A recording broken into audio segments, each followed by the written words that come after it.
إن الحمد لله نحمده ونستعينه ونستغفره ونستهديه ونعوذ بالله من شرور أنفسنا ومن سيئات أعمالنا من يهدي الله فلا مضل له ومن يضلل فلا هادي له أشهد أن لا إله إلا الله وحده لا شريك له وأشهد أن محمدا عبده ورسوله لا نبي بعده أدى الأمانة وبلغ الرسالة ونصر الأمة وأتركنا على محجة البيضاء ليلها كنهارها لا يزيغ عنها إلا هالك اللهم صل وسلم على هذا النبي الكريم محمد بن عبد الله وعلى آله وصحبه ومن اتبعهم بإحسان يوم الدين أما بعد ويا عباد الله إن الله تعالى حثنا تقواه من كل عصب وعصب قائلا أعوذ بالله السميع العليم من الشيطان الرجيم بسم الله الرحمن الرحيم يا أيها الذين آمنوا اتقوا الله حق تقاته ولا تموتن إلا وأنتم مسلمون وفي آية أخرى أن الله سبحانه وتعالى قائلا حثنا تقواه أعوذ بالله السميع العليم من الشيطان الرجيم يا أيها الناس اتقوا ربكم الذي خلقكم من نفس واحدة وخلق منها زوجها وبث منهما رجالا كثيرا ونساء واتقوا الله الذي تساءلون به والأرحام إن الله كان عليكم رقيبا وفي نهاية أن الله سبحانه وتعالى قائلا أعوذ بالله السميع العليم من الشيطان الرجيم يا أيها الذين آمنوا اتقوا الله وقولوا قولا سديدا يصلح لكم أعمالكم ويغفر لكم ذنوبكم ومن يطع الله ورسوله فقد فاز فوزا عظيما ويا عباد الله نحمد الله عز وجل ونشكره بشكر الله عز وجل بقول الله الحمد لله رب العالمين إن كنا نحن ننظم في هذه الجماعة جماعة مباركة في يوم مبارك من كل دقيقة. Segala puji bagi Allah Subhanahu wa taala, alhamdulillah, yang mana mengumpulkan kita di hari yang Allah Subhanahu wa taala berkahi setiap kali detiknya, yaumul jum'ah. Wa hasana birrijal, yang mana Rasulullah Muhammad sallallahu alaihi wasallam perintahkan kepada kita an na'ti biyaumil jum'ah, datang dengan hari Jumat. Laisa illa, tidak lain tidak bukan, bi taqwallahi azza wa jalla, untuk meningkatkan takwa kepada Allah Subhanahu wa taala. Wa sallallahu nabiyina Muhammad sallallahu alaihi wasallam, saya tercekam pada baginda Nabiullah Muhammad sallallahu alaihi wasallam alladzi nahnu nattabi' an sunnatihi as-sunnah qauliyah fi'liyah wa taqririyah sifah khulqiyah khuluqiyah, yang mampu kita laksanakan. Wa ya ibadallah inna Allah subhanahu wa ta'ala qailan bi awamiri bi birril walidain. Allah subhanahu wa ta'ala merintahkan kepada kita untuk birrul walidain, berbakti sepenuh-penuhnya kepada kedua orang tua kita. Wa naqulu bi akhlaq, maka kita harus mengetahui akhlak, bagaimana cara kita untuk memuliakan kedua orang tua kita, bagaimana tata cara kita sebagai seorang muslim, sebagai seorang anak, untuk apa? Memuliakan kedua orang tua kita. Wa qala Allah subhanahu wa ta'ala, Allah subhanahu wa ta'ala qailan a'udzu billahi samil alim minasyaitonir rajim bismillahirrahmanirrahim wa qada rabbuka alla ta'budu illa iyyah wa bil walidaini ihsana imma yablughanna indaka al-kibra ahaduhuma aw kilahuma fala taqul lahumā uff wa la tanharhumā wa qul lahumā qawlan karīmā. Wa qabla dhalika an na'ti bi bayan ma huwa al-akhlaq. Sebelum kita masuk kepada akhlak, maka kita perlu mengetahui apa makna al-akhlaq. Wa min samma min jihatil lughah, secara bahasa akhlak itu apa? At-tab'u was-sajiyyatu wal muru'atu wad-din. Maka ulama mengartikan dengan 4 hal. Apa itu akhlak? Dikatakan at-tab'u, yaitu karakter dasar seseorang. Was-sajiyatu, mentalitas. Wal muru'atu, yaitu karakter. Wad-din, pengikat dalam dirinya. Maka secara bahasa akhlak itu adalah apa? Segala sesuatu yang nempel pada diri kita, dari segi watak, dari segi karakter yang muncul pada setiap pribadi. Wa qailan min syar'i, maka kita lihat bagaimana pengertian dari akhlak secara syar'i. Al-khulqu huwa halu fi nafsi ar-rasihah tasduru anha al-af'alu min khairin aw syarrin wa min ghairi hajin ila fikratin wa rawiyatin. Sebuah tindakan, sebuah keadaan jiwa di mana akan keluar dari keadaan ini perilaku-perilaku yang ada 2. Perilaku yang pertama adalah khair, yang baik, yang kedua syarr, yaitu buruk. Min ghairi fikrin wa rawiyatin, tanpa ada pemikiran dan di bawah alam sadar orang itu. Maka ketika dia ditetapkan sebagai akhlak yang mulia, maka dia bertindak cepat. maka naluri dia akan bertindak dengan cepat sekali. Maka dari ini ulama memberikan keterangan akhlak terbagi menjadi dua. An yakuna sajiyah adalah karakter mentalitas watak, dan ini Rasulullah tidak akan mengubah siapapun. Islam tidak mengubah ini, tapi Islam mengubah yang kedua, yaitu apa? An yakuna minal adat, kebiasaan, dari kebiasaan-kebiasaan, minat ta'lim, dan juga pengajaran-pengajaran. Inilah yang Islam akan mengubah. Sebagaimana Rasulullah Muhammad SAW tidak mengubah wataknya Umar bin Khattab, yang ketika sebelum masuk Islam beliau adalah orang yang keras, orang yang tegas, maka ketika masuk Islam tetap dalam keadaan tegasnya. Maka punya gelar namanya Al-Faruq. Dialah Al-Faruq yang dia bisa memisahkan antara perkara hak dan perkara yang batil. Sebagaimana Utsman bin Affan dengan perangan yang lembut, wataknya yang lembut, maka ketika masuk Islam tidak berubah menjadi yang sangar, yang garang, tidak. Sebagaimana Khalid bin Walid, dia adalah seorang panglima yang dahsyat, yang hebat, ketika masuk Islam tidak berubah sama sekali dalam artian secara watak. Tapi bagaimana kita melihat yang kedua, kebiasaan-kebiasaan dengan bentuk pembelajaran, maka yang inilah yang akan kita tekankan kepada generasi kita. Maka tentunya ya ibadallah, ada sedikit perbedaan antara akhlak dengan adab. Terkadang orang terbalik mengatakan adab mana akhlak. Wal akhlak rasihah, akhlak itu masuk ke dalam dada, dalam jiwa masing-masing. Sedangkan adab merupakan tata cara. Di antaranya adab makan, adab tidur, adab masuk rumah, adab masuk masjid, adab membaca, itulah adab. Lakin al-akhlak yashmalu kulli syai'. Akhlak masuk semuanya, baik cara pandang, baik cara dia berkata, baik cara dia berperilaku. Fal'an kaifa nahnu nu'amilu aulad wa waliyuna? Bagaimana cara kita untuk mempergauli kedua orang tua kita? Maka ketika kita bicara terkait tentang makanatul akhlak, posisi akhlak dalam Islam, maka Rasulullah Muhammad SAW beliau pernah bersabda. Di antara beberapa sabda beliau yaitu apa? Maka beliau menyatakan, an Abi Hurairah radhiyallahu anhu qala, jaa rajulun ila Rasulillah sallallahu alaihi wasallam faqala ya Rasulullah, man ahaqqun nas bihusni sahabati? Qala ummuka, summa man? Qala summa ummuka, qala summa man? Qala summa ummuka, qala summa man? Qala summa abuka. Suatu ketika Rasulullah Muhammad SAW ditanya, datang seorang laki-laki yang tidak dikenal, tapi dia dari sahabat, dia disebutkan dalam periwayatan ini dari sahabat Abu Hurairah. Datang kepada Rasulullah Muhammad SAW, ya Rasulullah, siapakah orang yang paling berhak untuk aku bermuamalah, untuk aku berinteraksi sebaik-baiknya interaksi? Maka Rasulullah Muhammad SAW sebutkan, ummuka, ibumu. Kemudian datang lagi, tanya, ya Rasulullah, siapa lagi? Ummuka, kedua kali. Belum puas lagi, tanya, summaman ya Rasulullah, siapa lagi? Ummuka, ibumu. Wal akhir qala summaman, kemudian siapa? Faqala abuk, bapakmu. Maka makanatul akhlak yang dimasukkan di sini posisi yaitu apa? Kita harus pertama kali berbuat baik, bertindak tanduk, berakhlak, berkarakter kepada kedua orang tua kita dengan cara yang terbaik, khususnya untuk ibu. Wa ba'da, dalam beberapa riwayat yang lain dinyatakan Rasulullah Muhammad SAW menyatakan, akmalul mu'minina imanan ahsanum khuluqan wa khiyarukum li nisaihi khuluqan.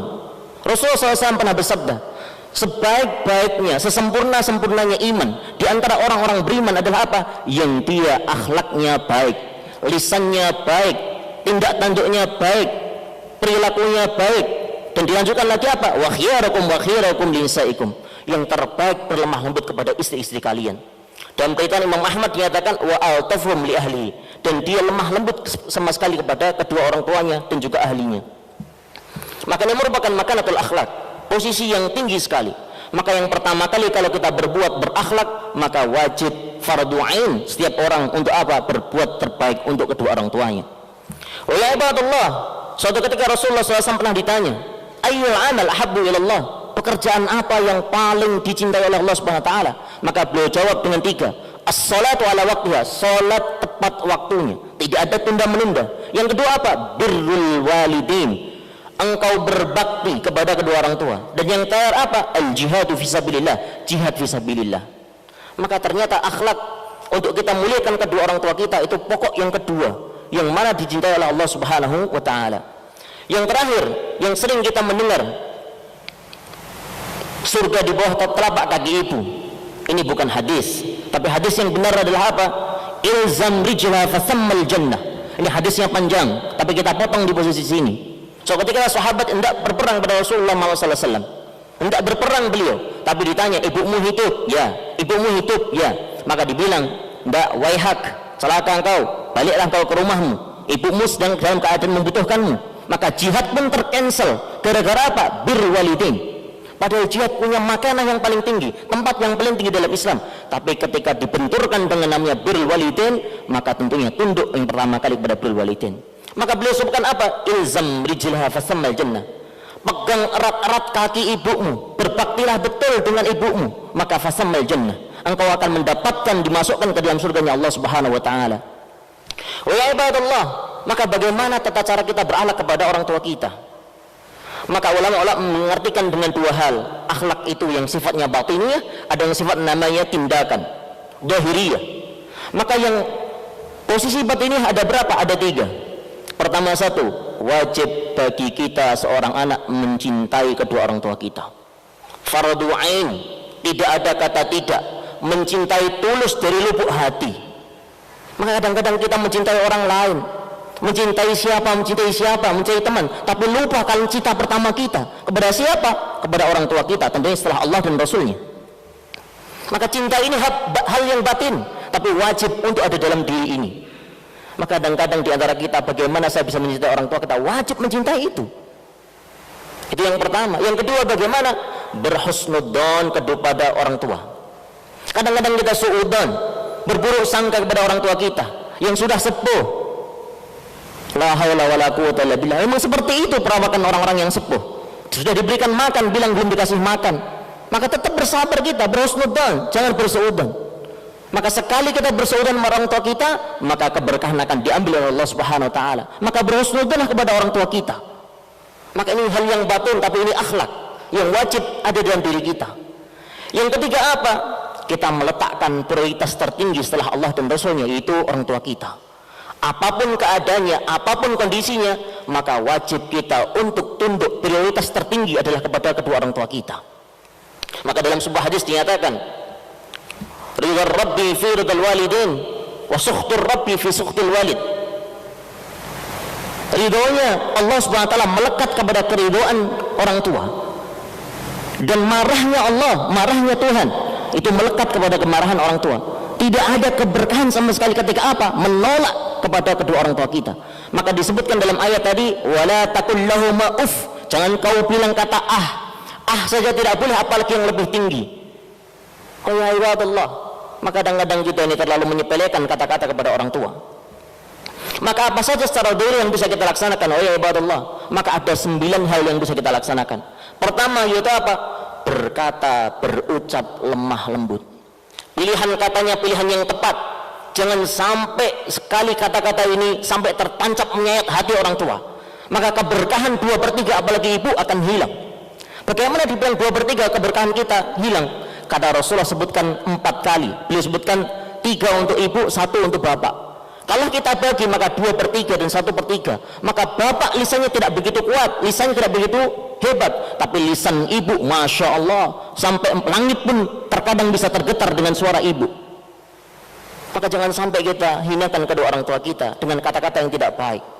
Maka berbahagialah engkau jamaah yang datang pada hari ini yang masih ada ibu, datanglah kepada ibu, mintakan ridhonya betul-betul. Untuk apa? Untuk keberkahan dunia dan akhirat. Sekali tersayat hati ibu, maka sekali tidak ada keberkahan dan kehidupan dunia dan akhirat. Maka bahaya ya ibadallah. Yang kedua, bagaimana? Bermuamalah, bertindak tanduk, berperilaku yang terbaik kepada kedua orang tua. Selain kita bicara ucapan, maka cara pandang kita, cara bertindak kita, maka harus lemah lembut, harus yang terbaik depan orang tua kita. Yang ketiga apa? Menjalankan semua perintahnya tanpa terkecuali, kecuali 1, yaitu apa? Maksiat kepada Allah dan Rasulnya. Apapun yang dibilang terkadang tidak masuk akal di kepala kita, kerjakan, titik, tidak pakai koma. Oh ya ibadallah, karena apa? Hak kita daripada hak orang tua kita lebih tinggi daripada hak orang tua kita. Maka Allah menyatakan, baktimu seumur hidup digantikan 1 tetes darah dari ibumu ketika melahirkan, tidak ada apa-apanya. Oh ya ibadallah, coba kita bandingkan semua kehidupan kita dibandingkan dengan setetes darah ibu kita, tidak ada apa-apanya.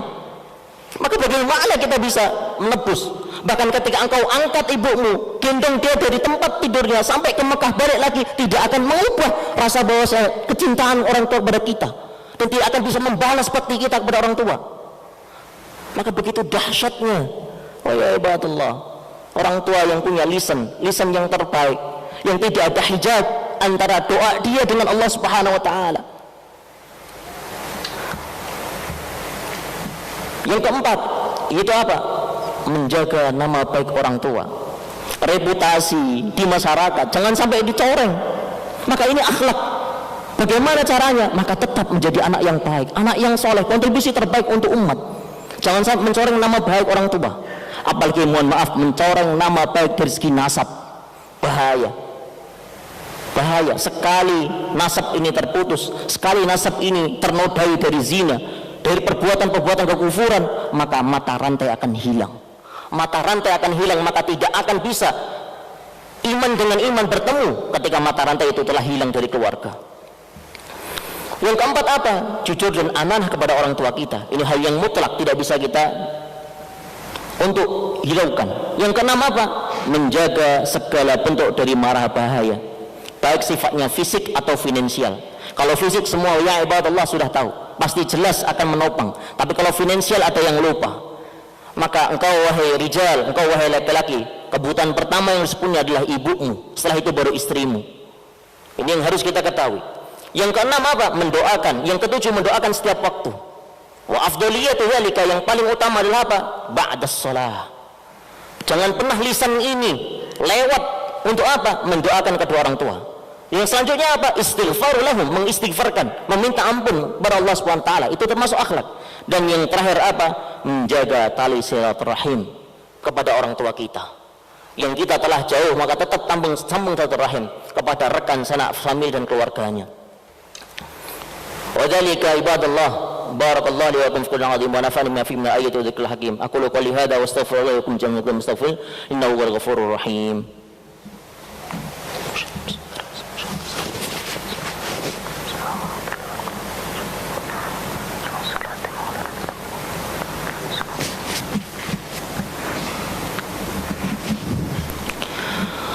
Alhamdulillah rabbil alamin wa bihi nasta'inu ala dunya waddin wassalatu wassalamu ala sayyidil mursalin Muhammadin abdillah wa ala alihi wa sahbihi wa mutabisan yaumiddin amma ba'd. Wa qala Allahu azza wa jalla ya ayyuhalladzina amanu taqullaha haqqa tuqatih wa la tamutunna illa wa antum muslimun. Inna Allah subhanahu wa ta'ala qailan bada binafsihi inna Allah wa malaikatahu yusalluna ala nabi ya ayyuhalladzina amanu sallu alaihi wa sallimu taslima. Allahumma salli ala Muhammad wa ala ali Muhammad kama sallaita ala Ibrahim wa ala ali Ibrahim wa barik ala Muhammad wa ala ali Muhammad kama barakta ala Ibrahim wa ala ali Ibrahim fil alamin innaka Hamidum Majid. Allahumma ighfir lil mu'minina wal mu'minat wal muslimina wal muslimat wal mu'minina wal mu'minat al ahya'i minhum wa taqabbal innaka sami'un qaribun mujibud da'watil hajat. Allahumma ighfir lana dhunubana ولوالدينا وارحمهم كما ربونا صغارا. اللهم بعثنا مقاما محمودا. اللهم بعث أولادنا وبناتنا ووالدنا مقاما محمودا. اللهم اغفر لهم يا الله، اللهم اغفر لهم يا الله، اغفر ذنوب أبي واغفر ذنوب آبائنا وأمهاتنا وأجدادنا وجداتنا ya Allah. Ya Allah, ambillah kedua orang tua kami ya Allah, dosa-dosa semua kekhilafan kedua orang tua kami ya Allah. Rabbah summa maqam mahmuda, ketika mereka setelah wafat ya Allah, angkatlah derajat mereka dengan derajat yang paling tinggi min maqamis syuhada. Angkatlah kedua orang tua kita ketika yang telah meninggal maqam syuhada. Muliakan kedua orang tua kami yang masih hidup ya Allah. Berikanlah umur yang panjang untuk kedua orang tua kami, kesehatan yang paripurna ya Allah. Innaka ala kulli syai'in qadir ya Allah ya Rahman. Allahumma ja'alna auladana wa banatana minas salihin. Sejadikanlah anak tuan kami anak-anak yang saleh, anak-anak yang bergenerasi Quran, berakhlak mulia bi akhlaqin Nabi Muhammad sallallahu alaihi wasallam.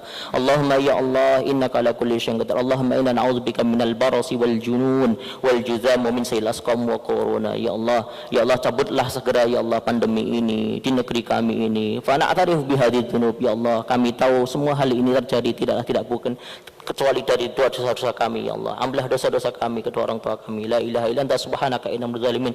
Rabbana zalamna anfusana wa tafilna wa tarhamna lakum nakhasin. Rabbana ighfir lana dzunubana wa kaffir anna sayyi'atina wa tafil abrar. Rabbana hab lana min azwajina wa dhurriyyatina qurrata a'yun waj'alna lil muttaqina imama. Rabbana atina fid dunya hasanah wa fil akhirati hasanah wa qina adzabannar. Wa ya ibadallah, Innallaha ya'muru bil adli wal ihsan wa ita'i dzil qurba wa yanha 'anil fahsya'i wal munkari wal baghi ya'idukum la'allakum tadhakkarun wa dzikrullahi akbar wallahu ya'lamu ma tasna'un. Aqimis shalah.